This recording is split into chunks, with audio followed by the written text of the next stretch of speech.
لو انت فاضي او بعد شغل يوم رخم او عايز تفصل دماغك، خشوا اف 1، اتبسطوا، قضوا وقت ممتع، وبعد كده ادخل شوف الحلقة. يلا بينا نبتدي اه ونشوف الحلقة مع بعض.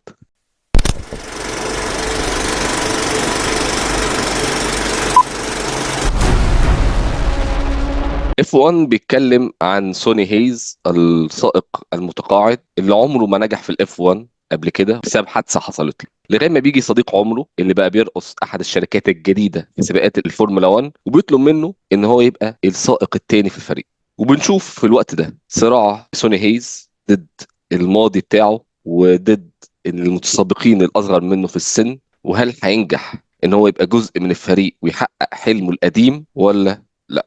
الفيلم هو بطولة براد بيت ودامسون إدريس، خافير بارديم، وكيري كوندون. احنا بنتكلم في كاست كبير. كيري كوندون دي اترشحت الأوسكار من سنتين عن فيلمها بانشيز اوف إينيشيرن، وانا شايف ان هي اتظلمت انها ما خدتش الأوسكار. وعندنا إخراج لجون كرزنسكي. جون كرزنسكي هو اللي أخرج فيلم توب جان مافريك. وجميع الكاست ما وراء الكاميرا هم الناس اللي كانوا في توب جان مافريك ما عدا الكاتب. الكاتب كان من أحد كتاب توب جان مافريك. الفيلم مليان ناس كتير من البروديوسرز، وواحد من المنتجين للفيلم هو، للناس اللي عارفه الفورمولا 1، هو لويس هامilton، وهو واحد من اشهر سائقي الفورمولا 1 عبر التاريخ. ايه رايك في فيلم فورمولا 1؟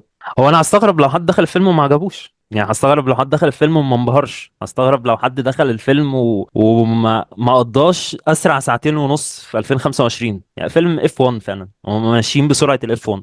انطباعي جيد للغاية وانا طالع من السينما متشبع. القصه هي قصه اعتياديه للغايه، هي قصه الريدمشن. واحد عائد من الموت، مش حتى بيستعيد مجده، هو بيحاول يستعيد ذاته من اول وجديد، لكن هم حبوا يعملوا فيها حاجه جديده. لكن الجديد هنا ان الاثنين دول زملاء. دي مش شفناهاش في افلام سباقات قبل كده.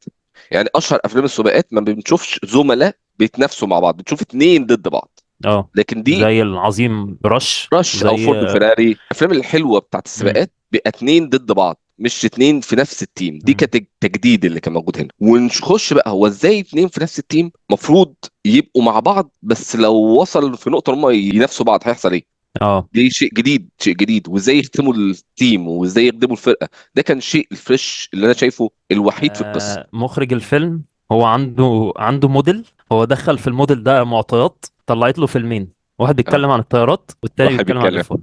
صح.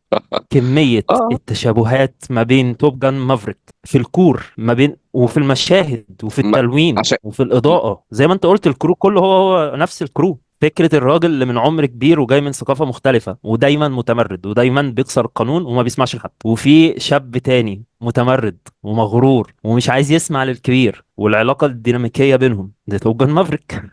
فكرة ان واحد بيقدم على المخاطرات وما بيهموش العواقب بيشتغل من دماغه ده توب جان مافريك. فكرة ان الراجل بتاعنا ده البطل الاساسي بتاعنا ده قد تكون الادارة اللي معيناه غصب ومش مقتنعين بيه، لان هو معروف بالاستهتار ومعروف انه ده بيكلفنا، ممكن يكلفنا كتير وممكن يتسبب في كوارث. في تشابهات كتيرة. هل دي منغصة؟ هل دي تقعد تقول لا ما انا شفتها في توب جان؟ نو. هو ايه اللي خلى برضه، رغم ان احنا شفنا الموديل ده قبل كده هو في توب جان، لكن خلت الفيلم لطيف ومسلي وما عندناش مشكله معاه.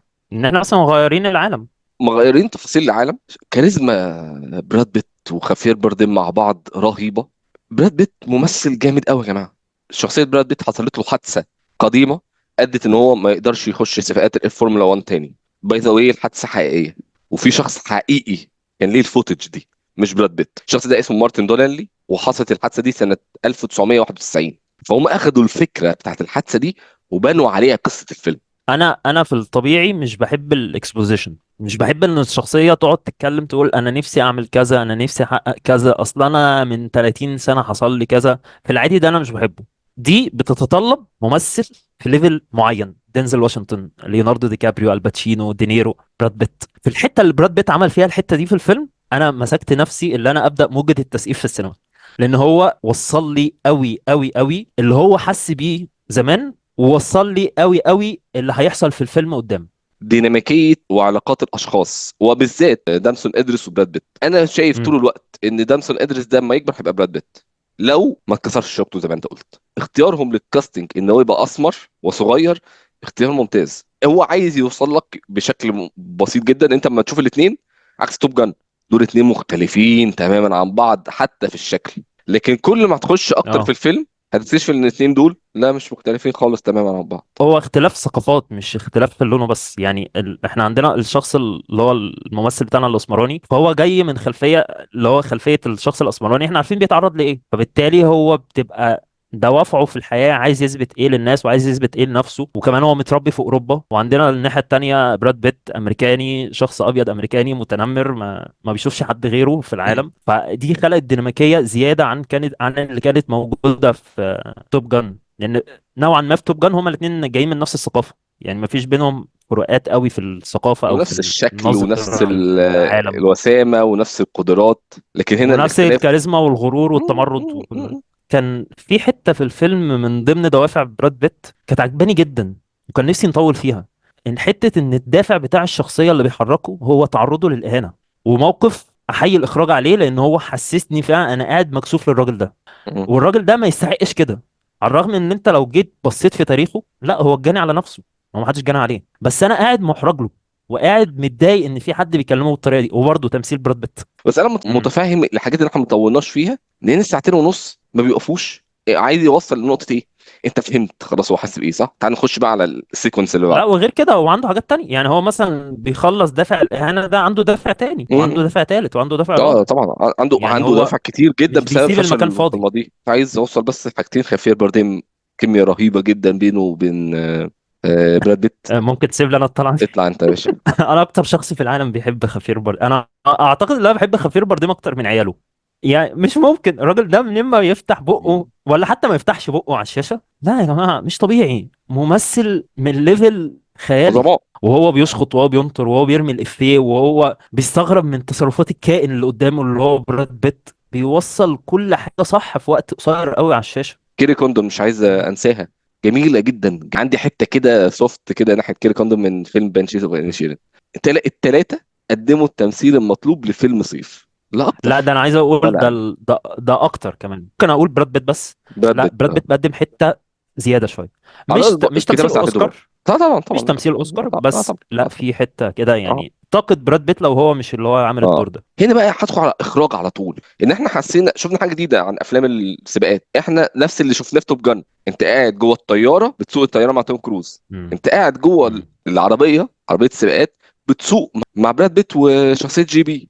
تحفه يا جماعه، السينما اتعملت للافلام دي. بشوف حاجه جديده تاني، بتشوف حاجه جديده ما دام انت بتشوف حاجه جديده وممتعه ومثيره شوف للاهتمام. منظور جديد، منظور جديد يعني صح. وبكل تاكيد ده منظور، يعني ما فيش حد في الافلام السباقات قدم المنظور ده، مم. اللي وانا جوه العربيه السواق بيبقى شايف ايه، مم. وفي نفس الوقت جوه العربيه السواق بيبقى حاسس ايه. يعني هو كان طبعا الايديتنج هنجيله حاجه خرافيه، حته اللي انا ابقى شايف الطريق وشايف وشه وشايف الناس اللي بره، انا على طول ده اخراج طبعا، طبعا ده اخراج. هو واحد مسيطر على الحلبة بتاعت السباق دي كلها من كل التفاصيل، هو مدخلك جوه العالم، هو ده اللي خلى الفيلم يخليه ساعتين ونص بيطيروا، اللي هو شدك جدا جوه الفيلم. نيجي على اخر حاجه بقى على التقنيات. في واحد اسمه كلاوديو ميراندا، هو اللي على طول بيشتغل ساعات مع ديني فينوف، ودلوقتي بيشتغل مع جون كورنسكي اللي هو الدي او بي، مدير التصوير. مم. رهيب. يستحق. الصوره في الفيلم رهيبه. فيلم ما اعرفش الناس طبعا لو خدت اي ماكس، انا صوت المحركات لغايه دلوقتي لسه في وداني. الصوت مش طبيعي، الصوت المحرك في ودانك مع الصوره، مع بقى موسيقى هانز زيمر. انا ما توقعتش خالص ان دي موسيقته. انا بتفرج على الفيلم لا ده مش طابع موسيقى هانز زيمر خالص، في سنه بوب فيها جديده. هانز زيمر هو اللي عمل موسيقى رش، اه. فيلمين افلام سباق. دي موسيقى مالهاش علاقه بالموسيقى دي خالص. موسيقى رش دي موسيقى هانز زيمر، هاديه، تحتيك طابع الفخامه، طابع الابك، طابع الملحمه. دي طابع اثاره، دي طابع مم. ادرينالين، مش ستايل هانز زيمر. حتى في طريقة التلوين اللي هي اللمعة البرتقاني او اللمعة الصفراء دي، لان هو فيلم صيف، هي بتاعت توب جن. نيجي بقى للإيديت، عندنا ترشيح مضمون، يعني ترشيح واحنا سايبين ايدينا ترشيح مضمون للإيديت. انا ما اعرفش هو انت في الثانية الواحدة في كام فريم بيعدي قدامي، انا ما اعرفش في اللقطة الواحدة تاخد كام زاوية بتركبها في اللقطة دي. انت بتشوف كل حاجة انت محتاج تشوفها، ما بتشوفش حاجة زيادة او حاجة مش مهمة. عايز اوريك المحرك، عايز اوريك الاطار، عايز اوريك الممثل، عايز اوريك العربية، عايز اوريك ردود الافعال من بره، كل ده بيحصل بمنتهى السرعه ومنتهى الديناميكيه، كل مره بيحصل صح. ازاي عرفت ان ده بيحصل صح؟ لان التاثير وصل لي، انا قاعد مندمج في المشهد، عنايه مشدوده للشاشه بتاعت السينما، ده ايديت. اللي بيعرف يحافظ على تركيزك ودايما شادد عينك للفيلم، اللي انت لو رمشت فيه تفصيله هتفوتك، ده ايديت. فطبعا اضمن ترشيح في الفيلم ده هو ترشيح الايديت.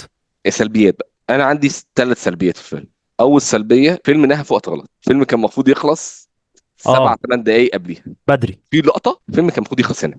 مم. في لقطه بالموسيقى يا عم، ده في حته موسيقى اتحطت في الاخر. اقفل هنا وخلي الناس تطلع بتصيح. تخليك تطير. تاني حاجه، بعض القرارات بقى اللي كانت في نص الفيلم انا ما كنتش مقتنع بيها. كتير من قرارات اه. نص الفيلم ما كنتش مقتنع بيها، ومش عايز اه، احرق لان لو اتكلمت فيها هحرق. بس مش مقنع. انا عايز ازود حاجه، انا في حاجات ما كنتش فاهمها. يعني في حاجات وهم بيتكلموا في العربيات وكده، انا مش فاهم.